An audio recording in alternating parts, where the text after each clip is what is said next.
ভাষায় প্রকাশ করার মতো না। আসলে হচ্ছে আমরা সকাল থেকে এখন পর্যন্ত প্রচুর মানে এক কথায় বলে যে যুদ্ধ করছি, যুদ্ধের মতো একটা জিনিস, যুদ্ধ করছি, প্রচুর হচ্ছে চেষ্টা করছি, এখন আমরা সফল হয়েছি। ওরা একটা মিথ্যা মামলায় ফাঁসাইয়া দিছে, জামিন পেয়েছে, তাদের জুলাই যোদ্ধারা সহযোগিতায় জামিন পেয়েছে।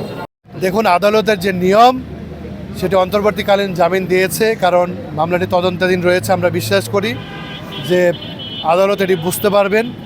আমাদের আইনজীবীদের সাবমিশনের মধ্য দিয়ে এই মামলাটি খারিজ হবে। এই মামলাটি টিকে থাকার কোনো ধরনের গ্রাউন্ড নাই। আইনে একটা কথা আছে যে প্রি পোস্টারাস, মানে ফ্যাক্ট যখন প্রি পোস্টারাস মানে অবাস্তব থাকে, যার সাথে মানে ঘটনার সাথে বাস্তবতার কোনো মিল নাই। সুরভির ক্ষেত্রে তাই হয়েছে। আমরা যখন জামিন চেয়েছি আমরা বলেছি যে এই ঘটনাটি বাস্তবতা বিবর্জিত, তার সাথে বাস্তবতার কোনো মিল নাই। আদালতও বুঝতে পেরেছেন এবং বলেছেন এ ধরনের চাঁদাবাজির ঘটনা একজন নারীর পক্ষে, একজন শিক্ষার্থীর পক্ষে, আপনারা জানেন তার বয়স 17, সে মাইনর। বাংলাদেশের আইনে একজন মাইনরের বিচার হওয়া উচিত শিশু আদালতে, সেই শিশু আদালতে বিচার হয়নি, রেগুলার আদালতে বিচার হয়েছে। এই তুচ্ছ বানোয়ার ঘটনায় তাকে 12 দিন আদালতে রাখা হয়েছে।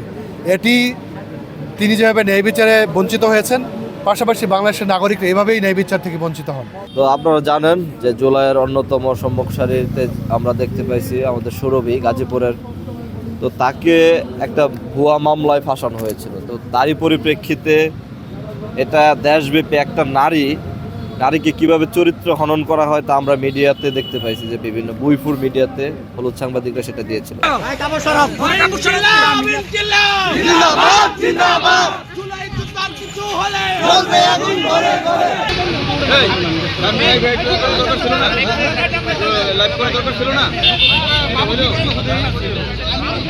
বাবা